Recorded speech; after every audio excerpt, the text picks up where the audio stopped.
स्कंद माता की एक बड़ी ही रोचक कथा है। आइए शुरू करते हैं। ओम देवी स्कंद माताये नमः।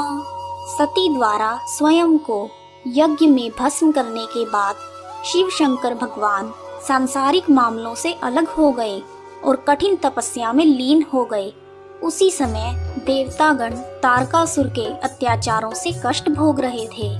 तारकासुर को वरदान प्राप्त था कि केवल भगवान शिव की संतान ही उसका वध कर सकती है।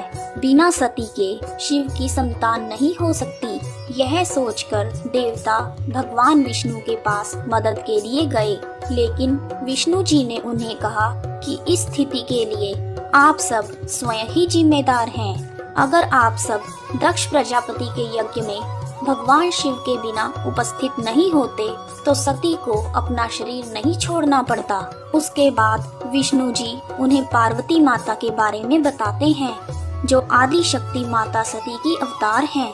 उसके बाद देवताओं की ओर से महर्षि नारद पार्वती के पास जाते हैं और उनसे तपस्या करके भगवान शिव को पति के रूप में प्राप्त करने के लिए कहते हैं, जो पिछले जन्म में भी उनके पति थे।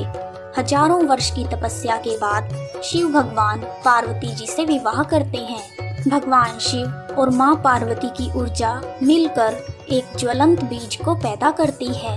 जब तक वह बीज शिव भगवान की संतान नहीं बन जाता, तब तक अग्नि को सरवाना झील में सुरक्षित रूप से ले जाने का काम सौंपा जाता है। बीज से निकलने वाली गर्मी अग्नि के लिए असहनीय हो जाती है और वह बीज गंगा माँ को सौंप देती है, जो उसे सुरक्षित रूप से सरवाना झील में ले जाती है।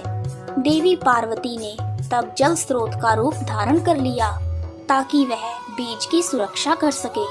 इस प्रकार 6 माताओं द्वारा देखभाल किए जाने के कारण 6 मुखी कार्तिकेय जन्म लेते हैं। वह बड़े होकर सुंदर, बुद्धिमान और शक्तिशाली कुमार बने। कार्तिकेय जी को ब्रह्मा जी के पास शिक्षा के लिए भेजा गया, लेकिन पहले ही दिन उन्होंने ब्रह्मा जी से ओम का अर्थ पूछा। ब्रह्मा जी ने उन्हें 12,000 श्लोकों में अर्थ समझाया, लेकिन कार्तिकेय को संतुष्टि नहीं मिली। उन्होंने शिव भगवान से वही प्रश्न पूछा। फिर शिव भगवान ने उन्हें 12 लाख श्लोकों में ओम का अर्थ समझाया।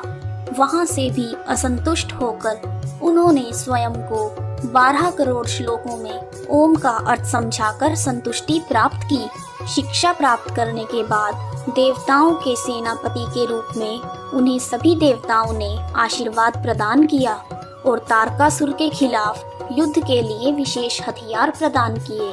कार्तिकेय भगवान ने तारकासुर को एक भयंकर युद्ध में मार डाला। इस प्रकार माँ स्कंद माता को एक सर्वश्रेष्ठ बच्चे की माँ के रूप में पूजा जाता है।